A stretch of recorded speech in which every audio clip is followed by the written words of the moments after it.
오늘은 기쁨의 원천에 대해서 이런 제목으로 하나님 말씀을 나누도록 하겠습니다.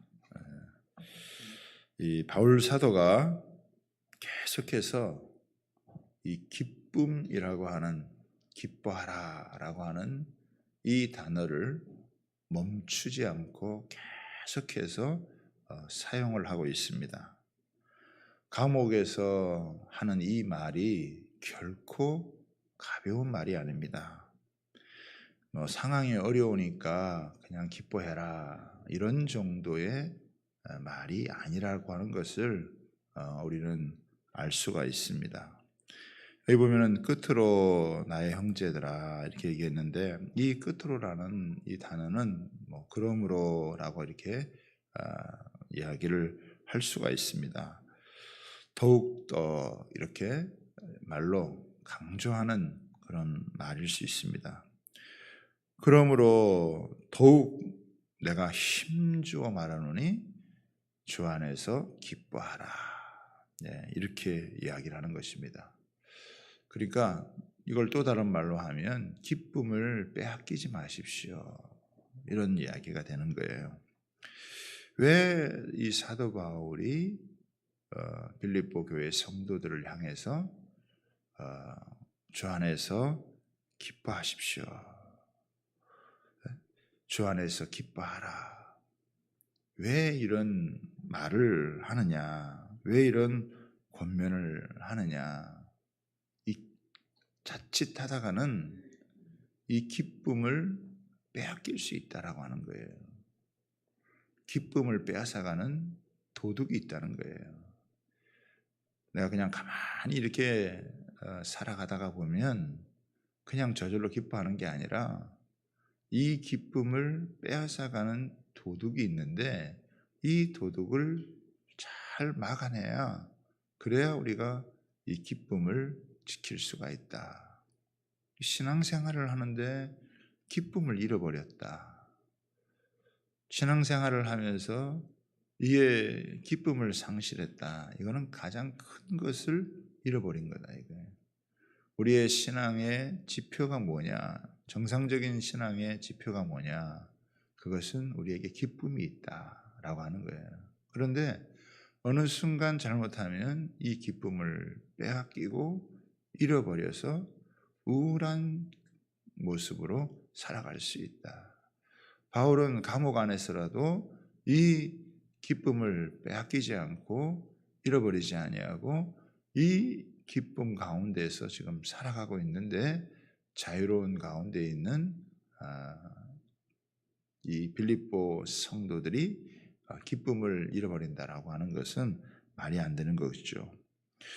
내 안에 있는 기쁨, 내 안에 있는 이 주님이 주신 이 놀라운 이 기쁨을 이거 도둑에게 뺏겨서는 안 된다라고 하는 거예요. 그래서 이 기쁨을 잃어버리면 우리가 신앙생활이 의무적이 되고 또 아주 형식적인 그런 모습으로 전락을 하게 된다. 그래서 바울은 주 안에서 기뻐하라, 기뻐하십시오, 이거를 다시금 이제 강조를 하는 거예요. 이거 내가 이렇게 여러 번 이거를 자꾸 이야기를 해도, 내가 수없다 할지라도 이거는 성도들을 위해서 너무나 중요하고 또 안전한 것이기 때문에 재차 이것을 이야기를 하는 것이다 라고 하는 것이죠. 그러면 우리가 이렇게 생각할 수 있죠. 우리의 기쁨, 성도의 기쁨을 빼앗아가는 게 뭐냐? 빼앗아가는 게 뭐가 우리의 기쁨을 빼앗아가느냐? 두 가지를 얘기할 수 있습니다. 그것은 하나는 율법주의고 하나는 자유주의다라고 하는 거예요. 그래서 여기 보면은 2절에 보면은 이제 개들을 삼가고 행악하는 자들을 삼가고 몸을 상해하는 일을 삼가라. 여기 보면은 삼가고 삼가라 이렇게 하죠. 매우 주의해야 된다라고 이야기를 하는 거예요. 여기 개들을 삼가라 그랬는데, 이 개들은 다른 게 아니라 유대주의자들, 또 율법주의자들을 이야기를 하는 것입니다. 이 개는 예쁜 애완견을 얘기하는 게 아니라 주인 없이 산으로 들로 이렇게 돌아다니다가 죽은 짐승이나 더러운 것을 핥아서 먹고 독을 묻혀서 병을 옮기는 그런 여러분 개들, 유기견을 의미하는 것이요. 이게 막 살아와서 잘못하다가는 아무나 막 물게 되어지는, 특별히 또 이렇게 광견병 같은 걸린 이 개들이 사람을 물면 사람의 생명에 아주 치명타를 가할 수 있는 그런 것이 바로 이 개인데, 이 개에 대해서 지금 이야기를 하는 거예요. 개들을 삼가라. 아주 심하게 지금 어떻게 보면은 이야기를 하는 것이죠. 왜냐하면 이 복음의 공동체에 엄청난 해를 여러분 끼치기 때문에 이렇게 한다라고 하는 거예요. 여기 보면은 개들을 삼가고 행악하는 자들, 이들을 보면 나중에 보면 이게 행악을 한다 이거예요. 행악을, 아주 나쁜 이런 행실을 한다는 거죠. 근데 이게 왜 그러느냐 보면 생각을 해보세요. 율법을 나름대로 이렇게 열심히 이렇게 지키려고 하는 사람들, 그 나름대로 상당히 도덕적이고 또 어떤 기준을 가지고 열심히 살아가는 사람들이라고 할 수 있잖아요. 근데 이들이 무슨 이렇게 행악을 끼치느냐 이렇게 생각을 할 수 있는데, 예수님께서 제일 미워한 사람들이, 싫어했던 사람들이 누굽니까? 바리새인이고 또 사두개인이고 서기관이란 말이에요. 왜 그러느냐? 위선을 한다는 거예요. 위선을. 그러니까 겉으로는 보면은 다 멀쩡하게 살아가는 것 같은데, 그런데 다 사실은 딴짓을 한다 이거예요. 악행을 한다 이거예요. 그렇죠?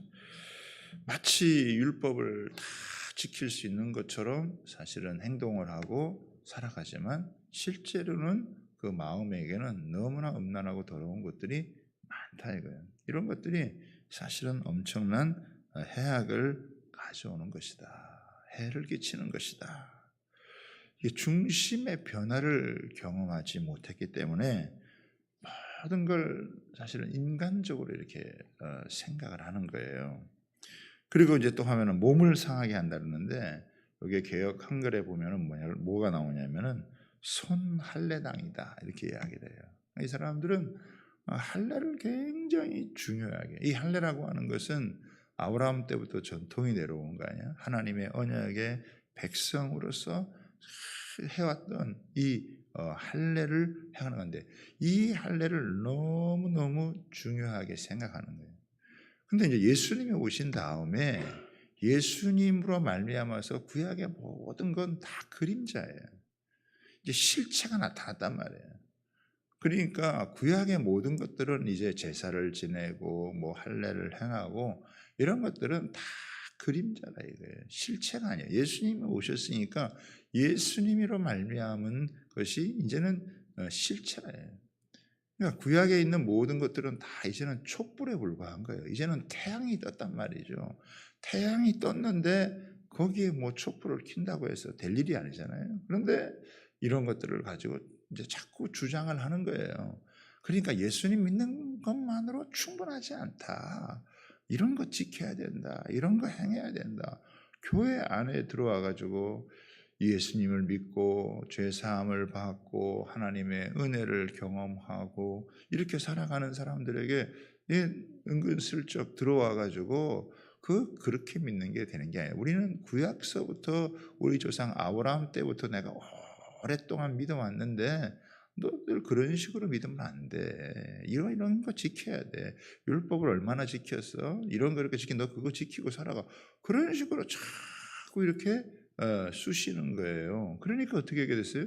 이 사람들이 복음을 받고 죄 용서 받고 이방인들이 감사하고 이렇게 신앙생활을 하는데, 아니 오래전서부터 잘 믿어왔다고 하는 이 사람들이 들어와 가지고 아주 이 정죄를 하는 거죠. 바르게 가르친다, 훈계한다고 하면서 이것도 지켜야 되고 저렇게 지켜야 되고, 그러다 보니까 예수님 믿고 내 안에 기쁨이 있었는데 그런 게 자꾸 없어지고 그냥 뭘 자꾸 지켜야 되는, 내가 못 지켜서 자꾸 이런 어려움을 겪는, 이런 식으로다가 이 바뀌어지는 거예요. 그러니까 이들로 말미암아서 복음이 약화가 되는 거예요. 이 예수 그리스도의 피 묻은 십자가의 이 복음, 그 복음으로 말미암아 우리에게 말할 수 없는 은혜를 주셨는데 그런 것들이 다 약화가 되어지는 거예요. 속죄의 은혜가 무효화되어지는, 이게 가장 큰 여러분 문제다라고 하는 거예요. 성경을 한번 여러분 몇 군데 한번 찾아보는데 갈라디아서 2장을 한번 보겠습니다. 갈라디아서 2장 16절입니다. 앞에도 이제 나와 있어요. 화면에도 보시고 같이 한번 읽어보겠습니다. 시작. 사람이 의롭게 되는 것은 율법의 행위로 말미암음이 아니요 오직 예수 그리스도를 믿음으로 말미암는 줄 알므로 우리도 그리스도 예수를 믿나니 이는 우리가 율법의 행위로서가 아니고 그리스도를 믿음으로써 의롭게 함을 얻으려 함이니라. 율법의 행위로서는 의롭다 함을 얻을 육체가 없느니라. 그러니까 율법을 아무리 그들이 잘 지킨다고 해서 그것으로 의롭게 되냐? 그럴 수 없다라고 하는 거예요. 바울은 이거를 확 깨달은 거예요. 이 복음을 깨달아서 이 율법주의에서, 유대교에서 벗어날 수 있었다라고 하는 거잖아요. 또 2장 21절에 보면 이렇게 나옵니다. 같이 한번 읽습니다. 시작. 내가 하나님의 은혜를 패하지 아니하노니 만일 의롭게 되는 것이 율법으로 말미암았으면 그리스도께서 헛되이 죽으셨느니라. 그렇죠? 사람이 율법을 잘 지켜서 도를 잘 닦아서 의롭게 된다면 예수님 왜 죽었냐 이거예요. 예수님 죽을 필요가 없으셨잖아요. 우리가 아무리 노력을 하고 해도 안 되기 때문에 예수님이 오셔서 다 이루어 주셔서 우리가 그 예수님을 믿음으로 우리가 의롭게 되어졌다. 그 예수님이 우리를 의롭게 만들어 주셔서 우리는 그 사랑에, 그 은혜에 감사해서 이제는 예수님 말씀을 따라 살아야 되겠구나, 이렇게 해서 성화의 길을 걷는 거란 말이죠.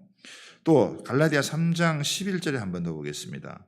같이 한번 읽습니다. 시작. 또 하나님 앞에서 아무도 율법으로 말미암아 의롭게 되지 못할 것이 분명하니 이는 의인은 믿음으로 말미암아 살리라 하였느니라. 그러니까 율법의 기능이라는 건 뭐냐? 우리가 죄인이구나. 우리가 이걸 다 못 지키는구나. 이거를 깨닫게 해주는 거예요. 그래서 예수님을 기다리는, 메시아를 기다리는, 그리스도를 기다리게 만들어주는 게 그게 율법의 역할이에요. 율법을 진짜로 주목하는 사람은 이거 우리 능력으로 이거 지킬 수가 없다. 하나님의 기준이 너무 높다. 이 기준을 우리가 어떻게 타락한 인간이 이거를 지킬 수 있느냐.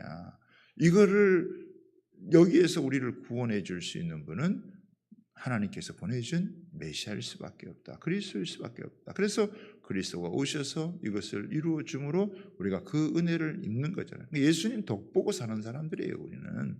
그러니까 우리는 하나님 앞에서 이런 율법을 지켜서 의롭게 되는 사람이 아니라 그리스도의 덕을 우리는 보고 하나님 앞에 감사하게. 그럼 이제 율법은 어떤 기능을 하느냐? 율법을 지켜서 의롭게 되는 게 아니라 이제는 예수님을 믿고 난 다음에 우리가 의롭게 되었으니 하나님이 원하는 기준이 이런 십계명이구나. 그래서 이런 기준을 가지고 살아야 되겠다. 그러면서 그걸 가지고 어떻게 해요? 하나님 앞에서 이제 기준 삼아서 하나하나 이제 지키면서 살아가려고 하는 거예요. 그걸 지켜서 의로운 게 아니라 예수 그리스도께서 이미 우리를 의롭게 하셨기 때문에 우리가 그것을 하나하나 이제는 어떻게 해요? 기준 삼아서 이런 기준으로 살아. 그러니까 기준이 완전히 여러분 달라진 거라고 하는 거예요. 로마서 10장 4절에 보면 이렇게 나와요. 그리스도는 모든 믿는 자에게 의를 이루기 위하여 율법의 마침이 되었느니라. 그러니까 예수님은 율법의 완성이고 마쳤기 때문에 이제 예수 믿는 것으로 충분하다는 거예요. 할렐루야. 예수 믿는 것으로 충분하다. 예수님은 충분하다. 복음이면 충분하다. 이 얘기를 지금 하는 거예요. 그런데 예수님은 충분하지 않다. 뭐 예수 믿는다고 다 되냐? 인간이 달라져야지 막 이러면서 하니까 이 성도들 안에서 이 기쁨을 상실하는 이런 일들이 발생을 하게 되어졌다라고 하는 거예요. 여러분 이런 예화가 있는데 한번 좀 들어보세요. 23세에 혼자 되신 어머니의 유복녀로 태어난 딸이 있었습니다. 어머니의 희생적인 수고로 유학도 가고 나중에는 저명한 대학 교수가 되었어요. 고등학교 이후에 교회를 떠났던 딸은 어머니의 권면으로 교회를 다시 나오게 되었습니다. 그런데 교회를 잠시 둘러보는데 실망이 컸어요. 여자들이 모여서 남자들을 험담하였고 장로가 다가와가서는 처음 보는 자신에게 아들 대학 입학을 청탁을 하고 회의실에서는 다투는 소리가 문 밖으로 새어나왔습니다. 너무 화가 난 딸은 어머니의 손을 끌고 집으로 가자고 재촉을 했습니다. 그때 조용하기만 하던 어머니가 단호하게 이렇게 말을 했어요. 나는 평생 교회를 다니면서 예수님만 봤는데 너는 딱 하루 교회에 나와서 참 많은 것을 봤구나. 이 말에 딸이 무너졌습니다. 생각 없이 교회에 다닌다고 생각했던 어머니가 아니었어요. 어머니가 보는 수준과 자기가 보는 수준은 하늘과 땅의 차이만큼 큰 것이었습니다. 그렇죠. 우리가 많은 것을 보며 삽니다. 그런데 대개 우리가 보는 것은 가까이에 있는 것을 보는 거예요. 먼 것은 잘 보이지 않는 것이. 가까이에 있는 것이 보이는데 자꾸 거짓이 보이면 내가 그 거짓에 가까이 있는 것이죠. 자꾸 교만이 보인다면 내가 교만에 가까이 있는 것이죠. 사기꾼의 눈에는 사기꾼이 가장 잘 보이듯이 섬기는 사람 옆에 가보면 섬김이 보이고 기도의 사람 옆에 가보면은 기도의 능력을 보게 될 것이다. 믿음은 눈에 보이는 것을 넘어서서 하나님을 볼 줄 아는 거예요. 좀 배우고 똑똑한 그런 딸이 교회에 와서 보니까 여러 가지로 자기 마음에 안 들고 현찮은 것이 여러분 많겠죠. 그러나 그 어머니는 많이 배우지도 못하고 고생하고 수고를 했지만 그 어머니가 보는 것은 사람들의 모습이 아니에요. 그는 주님을 보았고 그녀는 자신을 사랑하고 자신을 희생해 주신, 자신을 위해서 모든 걸 희생해 주신 예수님을 봤기 때문에 사람들의 그런 연약한 모습, 교회의 그런 연약한 모습이 그렇게 크게 문제가 된 게 아니에요. 나도 그런 사람들 중에 하나일 수밖에 없는 연약한 죄이지만 그런 우리를 다 이렇게 허물을 덮고 사랑해서 자녀 삼아주시고 우리를 빚어가 주시는 주님을 생각하고 그 주님을 바라보면서 어려워도 힘들어도 그것을 극복하면서 다 오게 되었다라고 하는 거예요. 그렇죠. 율법주의자들은 이 복음이 주는 이 은혜, 이 영광, 이것을 자꾸 약화시켜서 사람들을 평가하게 만들고 또 사람들을 재게 만들고 우열을 가리게 되고 누가 잘났니 못났니 누구는 대단하니 그렇지 않니 그런 것으로 바꾼다 이거예요. 이 복음 안에 제대로 다 들어오면 예수님의 사랑과 은혜가 얼마나 크고 놀라운지 그 안에서 우리 모두가 함께 빚어져가는 은혜의 영광로가 된다는 것을 깊이 여러분 경험하게 되는 거예요. 여러분 요즘 우리는 이제 가난한 성도들이 많아진다 그러잖아요. 그렇죠? 왜 가난한 성도들이 많아지느냐? 이런 복음이 약화되기 때문에 이 예수 그리스도에 대한 이 복음이 약화가 되어지면 인간이 복음을 제대로 깨닫지 못하면 인간의 노력, 수고 그런 것도 말미암은 이 비교 경쟁하는 비교 우열 가운데 거하는 이런 일들이 너무 많다. 자기의 수고를 앞세우게 되고 그것 때문에 이런 종교적인 활동을 하다가 지치면 이제 그만 내버려 두는 거예요. 그리고는 떠나가게 되어지는 그 종교적인 열심은 많은데 복음에 대한 깊이 이것이 녹아지지 않으면은 이런 자의적인 열심에 빠져서 다 무너지게 된다. 결코 오래가지 못한다라고 하는. 자, 그래서 오늘 이 3절에 굉장히 중요한 말씀이 나와요. 네, 이제 내일도 물론 이제 중요한데 내일 말씀부터도 굉장히 중요한 내용인데 오늘 이 3절을 잘 잡아야 돼요. 같이 한번 읽어봅니다. 시작. 하나님의 성령으로 봉사하며 그리스도 예수로 자랑하고 육체를 신뢰하지 아니하는 우리가 곧 할례받아. 진짜 할례 받은 게 뭐냐? 진짜 믿음의 사람이라는 게 뭐냐? 세 가지로 딱 요약하는데 이거 사실은 이게 하나입니다. 보세요. 하나님의 성령으로 봉사함. 이 봉사한다는 말은 다른 말로 하면은 이걸 봉사로 번역했지만 이거는 예배한다는 의미예요. 성령으로 예배하는. 여러분 성령으로 우리가 예배하는데 이거는 그냥 예배의 자리에 참석했다 이게 아니에요. 성령께서 우리가 모인 가운데 성령께서 이렇게 다 임재하셔서 우리에게 깨달음을 주는 거예요. 은혜를 주시는 거잖아요. 그래서 우리가 영과 진리로 하나님 앞에 이 하나님 앞에 예배하게 되어질 때 뭐 다른 어떤 게 중요하겠어요. 성령께서 우리 가운데 임재하셔서 우리의 영혼을 터치시켜 주셨다는 거예요. 그렇죠? 그래서 우리가 찬양을 할 때에도 그 찬양의 가사 하나에 하나님께서 우리의 영혼을 터치할 수도 있고 말씀을 통해서도 우리에게 하나님께서 터치해 줄 수 있고 성령께서 우리 가운데 이제는 함께 하셔서 이 진리의 성령이 우리 가운데 어둠을 몰아내고 이 진리의 빛을 계속 비춰주는 거예요. 그래서 예배하는 가운데 여기 보면 누구를 만나느냐 잘 보세요. 성령으로 봉사하는데 그리스도 예수로 자랑하고. 성령은 그리스도의 영이에요.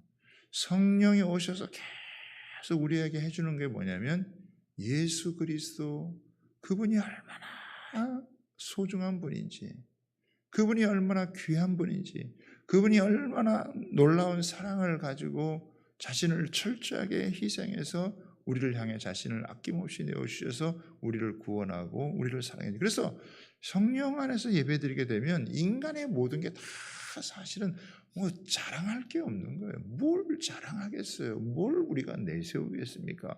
사회적인 무슨 지위나 고하를 막론하고 우리가 뭘 내세울 게 뭐가 있겠어요? 그냥 우리가 예배하면서 성령 안에 예배하면은 그 하나님께서 우리를 사랑해서 당신의 아들 예수 그리스도를 보내주셔서 그 고난의 점철된 삶과 십자가에 피 흘려 죽으시고 그분이 죽음을 뚫고 일어나서 부활하여 그 생명 가운데 또 영으로 우리와 함께하고 있는 그래서 그 예배가 우리 가운데 충만하게 성령으로 기름 부어지면 우리에게는 예수님 밖에는 안 보이는 거예요. 아멘. 그러니까 예수님만 자랑하게 되고 예수님 한 분만으로 충분하게 되고 그분이 나와 함께 하시고 나의 가는 길을 인도해 주시고 그분이 선한 목자가 되어 주셔서 사망의 음침한 골짜기를 거닐지라도 우리를 푸른 초장과 실만한 물가로 인도해 주시는 그런 분이시다. 세상 끝날까지 내가 너희와 함께 하시겠다 하면서 예수님께서 계속 어떻게 해요? 우리 안에 예수님을 밝혀주는 거예요. 예수님 한 분만으로 내가 뭐 다른 걸 붙잡을 필요가 없고 다른 걸 의지할 필요도 없고 다른 이야기를 할 필요도 없고 예수 그리스도 그분을 초점 맞춰 예수님을 자랑. 그리고 뭐 하는 거예요? 육체를 자랑하지 육체를 신뢰하지 않는 거예요. 사실 바울은 이제 뒤에 나오면 자기 육체 자랑할 만한 게 있어요. 근데 그게 뭐 자랑할 게 뭐가 있냐? 아무것도 자랑할 것이 여러분 없다. 그런데 이상하게요. 그렇게 예배를 드리면서 성령 안에서 예배를 드리면서 성령이 자기를 사로잡고 주님이 내 안에 중심에 딱 서면 진짜 섬김을 하는 거예요. 진짜 봉사를 하는 거예요. 예배가 서비스 아닙니까? 예? 서비스인데 진짜 우리가 서비스를 하면서 서비스를 받으면서 서비스를 하게 되어지는 주님이 나에게 해주신 것이 뭔지를 제대로 아는 사람이 진짜 제대로 섬기는 삶을 가는 거예요. 근데 이게 안 되면 자기가 뭔가 대단히 열심을 했는데 누가 알아주질 않아. 그러면 섭섭병이 걸리는 거예요. 내가 이만큼 했는데, 내가 이만큼 수고를 했는데, 에? 내가 이렇게 수고한 거는 몰라주고 나한테 뭐라 그런다. 그러면 어떻게 해요? 그냥 자기의 섬김의 자리에서 이탈을 하는 거예요. 여러분 바울을 보세요. 얼마나 많은 수고를 했습니까? 근데 그 자기의 수고 때문에 어떻게 해요? 자기가 교만에 넘어지지 않아요.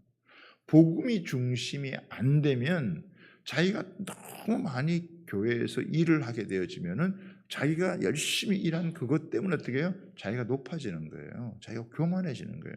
또 자기가 뭐 한 게 별로 없는 사람들은 그냥 교회 와서 2등 신자처럼 그렇게 살아가는 거예요.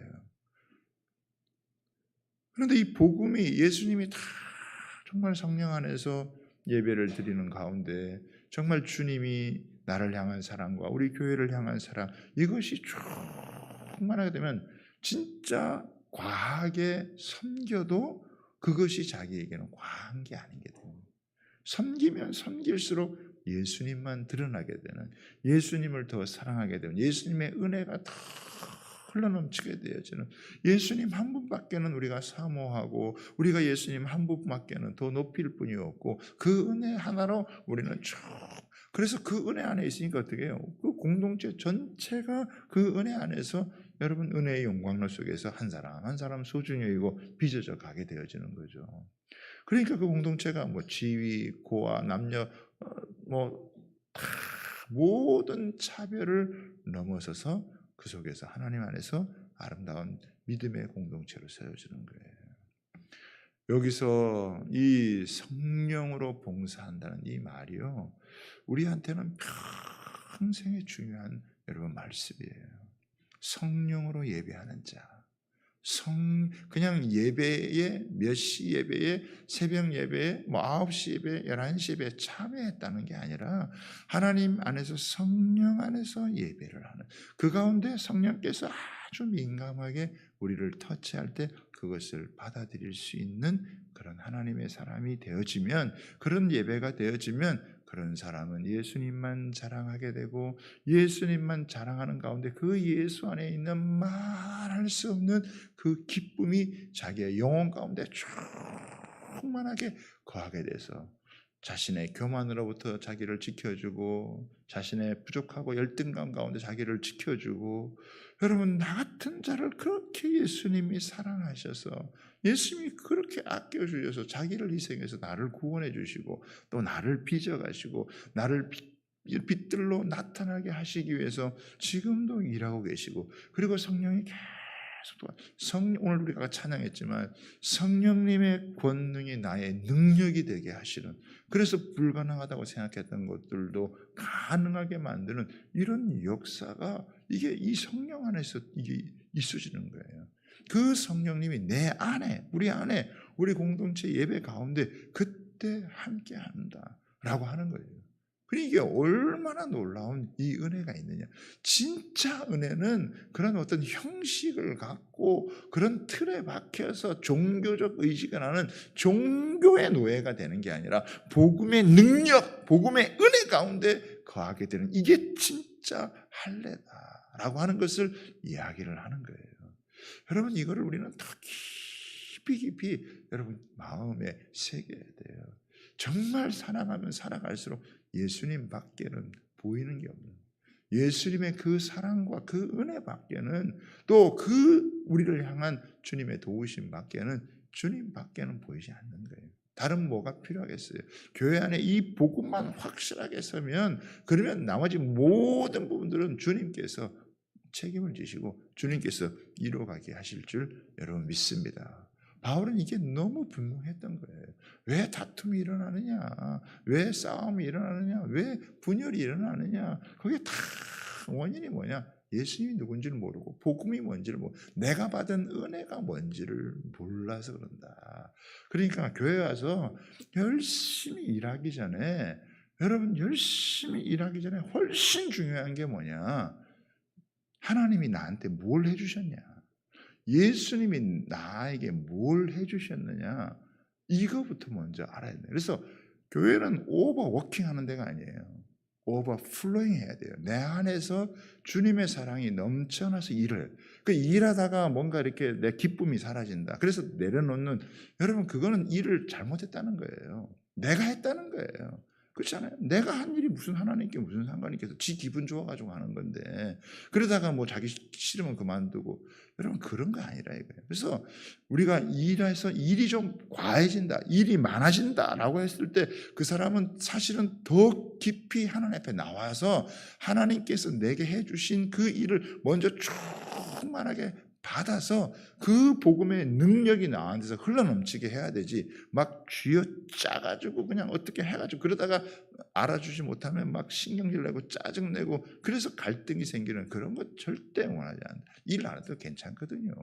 그럼 일 좀 안 하면 어때요? 내 안에 복음이 흘러넘쳐서 그래서 그것이 섬김으로 여러분 드러나야 되지. 복음의 은혜는 없는데 일만 하다가 괜히 일하다가 망쳐나가지고 일하다가 사람들 잡으려고 하고 일하다가 괜히 사람들을 상처 주고 그렇게 할 필요 없다 이거예요. 그 일 안 해도 돼요. 그 일 안 한다고 교회 안 들어가는 게 아니라 이거예요. 뭐 일하다가 싸우고 일하다가 무슨 분쟁을 하고 그럴 필요가 뭐 있냐. 그거 안 해도 되니까. 그거 안 해도 교회에 돌아가니까 그걸 그렇게 하지 않아도 된다 이거예요. 너무 잘하려고 하죠. 내가 받은 은혜가 뭐냐. 저는 은혜만 바르게 이 복음의 은혜만 제대로 경험하면 그 사람 더 알아서 각자 알아서 더 열심히 여러분 하게 되어져 있어요. 열심히 하라고 얘기하는 좀 기다려주는 거예요. 기다려도 괜찮아요. 왜? 복음의 은혜가 충만하게 부어지면 이 복음이 우리 속에서부터 어떻게 역사를 한다 이거예요. 그렇기 때문에 이 복음이 내 안에서 역사해서 그 능력을 할 때까지 그 복음의 충만한 은혜가 우리 안에서 예배를 통해서 경험되어질 때 그 사람의 삶이 속에서부터 변화가 되면 얼마든지 하게 된대요. 근데 이게 안 되면 어떻게 돼요? 뭐 일은 맡았는데 그냥 막 육두 문자 써가면서 막 기분 상하고 막 자기 성질을 내려하는 거예요. 그래서 성령 충만하지 않으면 성질 충만해져가지고 그 성질 충만한 걸 갖다가 그냥 서로 갈등이고 상처 주는 거 아니에요, 그죠? 그리고 성질 충만하면 안 된다 이거예요. 이게 성령이 충만해야 돼. 오늘도 우리가 성령의 은혜를 구하면 예수님이 내 안에서 서면 예수님을 자랑하는 가운데 그 아름다운 그리스도의 향기가 여러분 전해지게 될 줄 믿습니다. 오늘도 이 은혜를 우리 구하자고요. 하나님, 우리가 예배 때마다 성령 안에 예배해서 그 성령의 은혜가 우리를 사로잡고 예수님을 자랑하는 자가 되어서 예수님이 내 안에서 풍겨나와서 그리스도로 말미암은 그 삶의 향기가 번져져가는 그런 은혜가 있게 허락하여 주옵소서. 육신적으로 이렇게 무슨 뭘 지키는 이런 율법주의적인, 그래서 이 종교의 노예로 매인 자가 아니라 그리스도 안에서 이 복음의 참된 자유를 누리는 이 은혜 절대 뺏기지 않고, 이래서 이 기쁨을 절대 빼앗기지 않는 그런 하나님의 사람으로 이 땅을 살게 하옵소서. 그런 소망을 가지고 기도할 수 있는 저와 여러분 다